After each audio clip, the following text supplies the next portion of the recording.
जोहार. दामू मोळ ऑफिशियल या आपल्या युट्यूब चॅनलमध्ये आपलं सहर्ष स्वागत करतो. आजचा व्हिडिओ हा अत्यंत महत्वपूर्ण असा आहे. ब्रेकिंग न्यूज आहे. महाराष्ट्र शासनाने आरक्षणाच्या बाबतीमध्ये एक चांगला निर्णय घेतलेला आहे.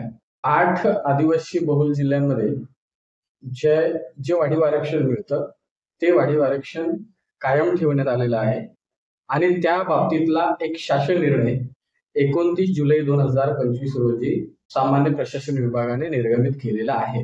आता या शासन निर्णयामध्ये याच्यापूर्वी मी काही व्हिडिओ बनवले होते. समितीची मीटिंग झाली होती. म्हणजे महाराष्ट्र शासनाचे महसूल मंत्री चंद्रशेखर बावनकुळे साहेबांच्या अध्यक्षतेखाली एक उपसमिती गठीत केली होती आणि त्या समितीची शिफारस, मंत्रिमंडळाची मान्यता आणि त्या मान्यतेनंतर आता सामान्य प्रशासन विभागाचा शासन निर्णय. आता या शासन निर्णयामध्ये नेमकं कुठल्या जिल्ह्यांमध्ये हे आरक्षण लागू झालेलं आहे, किती टक्के आरक्षण लागू झालेलं आहे, या सगळ्यांची इत्थंभूत माहिती आपण या व्हिडिओच्या माध्यमातून बघणार आहोत. तत्पूर्वी तुम्ही जर माझ्या चॅनलला जर नवीन असाल तर चॅनलला सबस्क्राईब करायला विसरू नका, जेणेकरून असे नवनवीन व्हिडिओ आपल्या चॅनलला बघायला तुम्हाला मिळतील. तर आपण तो शासन निर्णय आहे तो एकदा समजावून घेऊ. आपल्या स्क्रीनवरती एक शासन निर्णय दिसतोय आणि यामध्ये आपण त्याचा जो काही मुख्य मथळा आहे तो आपण या ठिकाणी समजून घेऊ. यामध्ये राज्यातील नाशिक, धुळे, नंदुरबार, पालघर, यवतमाळ, रायगड, चंद्रपूर आणि गडचिरोली या 8 आदिवासी बहुल जिल्ह्यांमध्ये जिल्हास्तरीय गट क व गट ड संवर्गातील पदांसाठी सामाजिक व शैक्षणिकदृष्ट्या मागास वर्गाच्या म्हणजे SCBC आरक्षणासह सुधारित आरक्षण व बिंदू नामावली विहित करण्याबाबत हा शासन निर्णय सामान्य प्रशासन विभागाने 29 जुलै 2025 निर्गमित केलेला आहे. आता या बाबतीमध्ये हा विषय काही नवीन नाही आहे. मी मागच्याही काही व्हिडिओमध्ये सांगितलं होतं की 8 आदिवासी जिल्ह्यांमध्ये तिथल्या पॉप्युलेशनप्रमाणे आरक्षण मिळतं आणि त्यामध्ये आता सुधारित महाराष्ट्र शासनाने SCBC रिझर्वेशन जे 10% आणलेलं आहे, त्या 10% रिझर्वेशनच्या बाबतीमध्ये या 8 आदिवासी बहुल जिल्ह्यांमध्ये लागू करायचं की नाही या बाबतीमध्ये समिती गठीत झाली होती आणि त्या उपसमितीने शिफारस करून या ठिकाणी त्याला मंत्रिमंडळाने मान्यता दिली आणि मान्यता दिल्यानंतर हा पुन्हा एकदा सामान्य प्रशासन विभागाने आज 29 जुलै 2025 रोजी हा एक शासन निर्णय निर्गमित केलेला आहे. आता यामध्ये संदर्भ दिलेले आहेत. ते संदर्भ SCBC रिझर्वेशनच्या बाबतीमध्ये असेल, 2021-22चं सामान्य प्रशासन विभागाचा GR असेल, अशा बाबतीमध्ये जे काही शासन निर्णय आहे ते शासन निर्णय या ठिकाणी त्यांनी उल्लेख केलेले आहेत. आता यामध्ये त्यांनी काय म्हटलंय की जे 8 आदिवासी बहुल जिल्हे आहेत आणि त्या जिल्ह्यांमध्ये इतर मागासवर्ग असतील या सर्वांना जी आरक्षणाची टक्केवारी दिलेली आहे ती टक्केवारी बघता या ठिकाणी गट क आणि ड संवर्गातील जी सरळ सेवा पदभरतीसाठी बिंदू नामावली आरक्षणानुसार विहित केली जाते त्यामध्ये SCBC रिझर्वेशन जे 10% 2024च्या अधिनियमानुसार देण्यात आलेलं आहे ते 10% रिझर्वेशन हे या 8 जिल्ह्यांमध्ये लागू करायचं की नाही करायचं या संदर्भामध्ये एक उपसमिती गठीत केली होती आणि त्या उपसमितीने शिफारस केलेली आहे. आता माननीय मंत्री आहेत चंद्रशेखर बावनकुळे साहेब त्यांच्या अध्यक्षतेखाली ही उपसमिती गठीत केली होती आणि त्यांनी काही शिफारसी केल्या आणि त्या शिफारसी विचारात घेऊन शासनाने हा निर्णय या ठिकाणी पारित केलेला आहे. आता यामध्ये शासन निर्णयामध्ये सामाजिक व शैक्षणिक मागास वर्ग जे आहेत त्या सामाजिक मागास वर्ग SCBC वर्गाच्या 10% आरक्षणासह राज्यातील नाशिक असेल, नंदुरबार, पालघर, गडचिरोली, यवतमाळ, रायगड, चंद्रपूर व धुळे या 8 आदिवासी बहुल जिल्ह्यांकरिता खालील आरक्षण हे विहित करण्यात आलेलं आहे. आता यामध्ये नेमकं जे मूळ आरक्षण आहे ते आरक्षण नेमकं कशा पद्धतीने दिलं जाते तर मूळ जे आरक्षण आहे ते आरक्षण अधिनियम शासन निर्णयानुसार म्हणजे 2001च्या आरक्षण अधिनियमनुसार अनुसूचित जातीला 13%, अनुसूचित जमातीला 7%, विमुक्त जाती अ 3%, ब 2.5%, क 3.5% आणि ड ला 2%, मा प्रला 2%, इतर मागासवर्गाला 19%, SC-BCला आता सुधारित रिझर्वेशन 10% देण्यात आलेलं आहे आणि EWSला 10% आणि खुल्या वर्गाला 28%, असं टोटल 100% रिझर्वेशन या ठिकाणी काउंटेबल केलेलं आहे.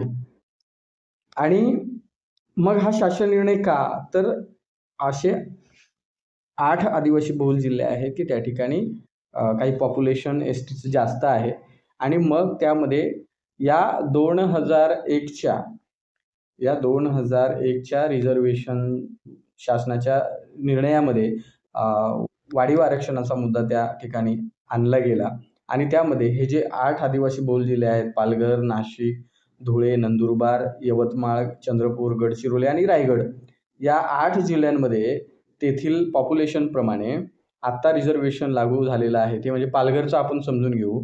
पालघरमध्ये अनुसूचित जातीला 13% ऐवजी, आता ही पदं कोणती आहेत? क आणि ड पदांच्या बाबतीमध्येच आहे. क्लास 1 आणि क्लास 2 मध्ये हेच मूळ आरक्षण जे आहे तेच ग्राह्य धरलं जाणार आहे.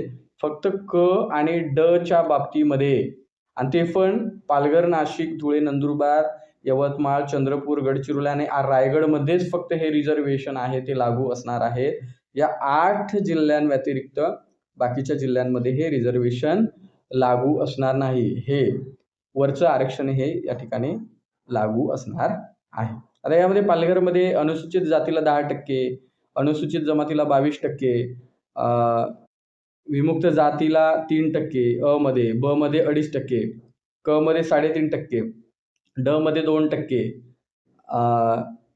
विमा प्रला 2%, इतर मागास वर्गाला 15%, त्यानंतर SC-BCला 8%, EWSला 8% आणि खुल्या वर्गाला 24%, अशा पद्धतीचं रिझर्वेशन या ठिकाणी देण्यात आलेलं आहे.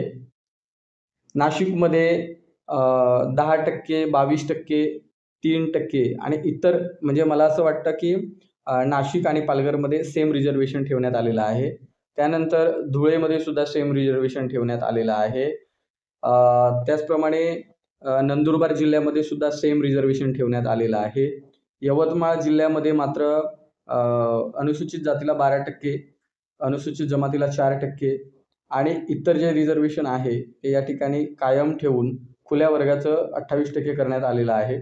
चंद्रपूर जिल्ह्यामध्ये अनुसूचित जातीला 13%, अनुसूचित जमातीला 15%, बाकी रिझर्वेशन ठेवून या ठिकाणी इतर मागास वर्गाला या ठिकाणी आरक्षणामध्ये वाढ करण्यात आलेली आहे. गडचिरोली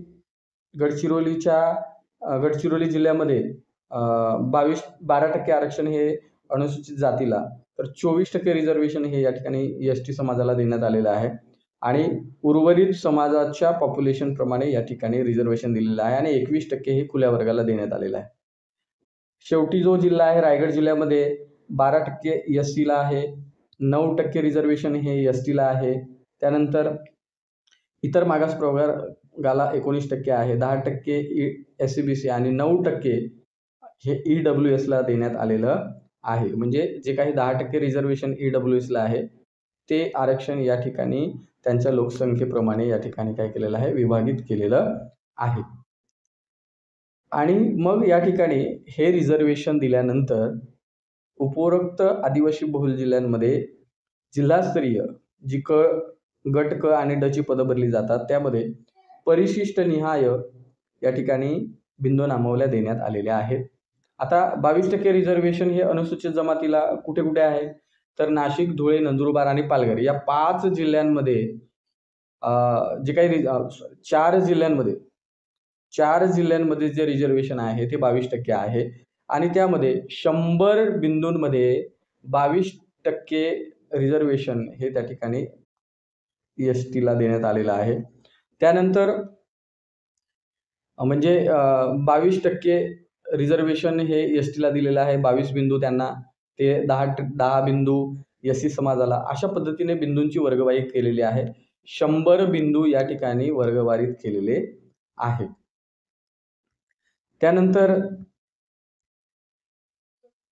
या ठिकाणी 14% जे रिझर्वेशन यवतमाळ जिल्ह्याला मिळतं, ते यवतमाळ जिल्ह्याचं रिझर्वेशन कशा पद्धतीने, म्हणजे बिंदू नामावली कशा पद्धतीने, कुठला बिंदू कुठल्या कास्टला मिळाला पाहिजे. पहिला बिंदू जर अनुसूचित जातीला असेल तर दुसरा बिंदू हा अनुसूचित जमातीला आहे. मग अला तिसरा, बला चौथा, अशा पद्धतीची ही वर्गवारी या ठिकाणी करण्यात आलेली आहे आणि हे रिझर्वेशन आहे बिंदू नामावली ही यवतमाळ जिल्ह्याची आहे. आता यामध्ये 9% रिझर्वेशन हे रायगड जिल्ह्यासाठी राबवण्यात आलेलं आहे किंवा देण्यात आलेलं आहे आणि यामध्ये जे काही बिंदू नामावली आहे ती बिंदू नामावलीमध्ये 9% रिझर्वेशन अनुसूचित जमातीला आहे, अनुसूचित जातीला 12% आणि यामध्ये मग बिंदू कुठला बिंदू, म्हणजे पोस्ट आल्यानंतर कुठला बिंदूचं जो क्रमांक आहे किंवा कुठल्या नंबरची पोस्ट ही कुठल्या कास्टला जाईल हे या ठिकाणी देण्यात आलेलं आहे. 15% चंद्रपूर जिल्ह्याला दिलेलं आहे. त्यांचं या ठिकाणी जे काही बिंदू नामावली आहे, कुठला बिंदू कुठल्या कास्टला ते दिलेलं आहे. त्यानंतर 24% रिझर्वेशन हे गडचिरोली जिल्ह्याला दिलेलं आहे बघा आणि गडचिरोली जिल्ह्यामध्ये 24 बिंदू या ठिकाणी एस टी समाजाला आहेत. तर इतर अनुसूचित जातीला असेल, विमुक्त जाती अ, ब, क, ड, विशेष मागास प्रवर्ग, इतर मागास प्रवर्ग, शैक्षणिक मागास SC-BC, EWS आणि अराखीव म्हणजे खुला वर्ग, अशा पद्धतीने हे रिझर्वेशन मित्रांनो या ठिकाणी प्रोव्हाइड केलेला आहे. महाराष्ट्र शासनाने हा अतिशय चांगला निर्णय, जो बराच काळ म्हणजे मागे बोललो होतो शिक्षक भरतीमध्ये दुसऱ्या टप्प्यामध्ये हा शासन निर्णय नसल्यामुळे त्या ठिकाणी खूप अडचणी निर्माण झाल्या होत्या. तर मित्रांनो, हा होता महाराष्ट्र शासनाचा नवीन आरक्षणाच्या बाबतीतला शासन निर्णय आणि या शासन निर्णयामध्ये कुठल्या कास्टला कशा पद्धतीने आरक्षण मिळालेलं आहे ते आरक्षणाच्या बाबतीमधली टक्केवारी आपण या GRच्या माध्यमातून समजून घेतली. तुम्हाला जर हा व्हिडिओ आवडला असेल तर या व्हिडिओला लाईक आणि शेअर करायला विसरू नका. आपण हा व्हिडिओ थांबवतोय. जोहार, जय संविधान.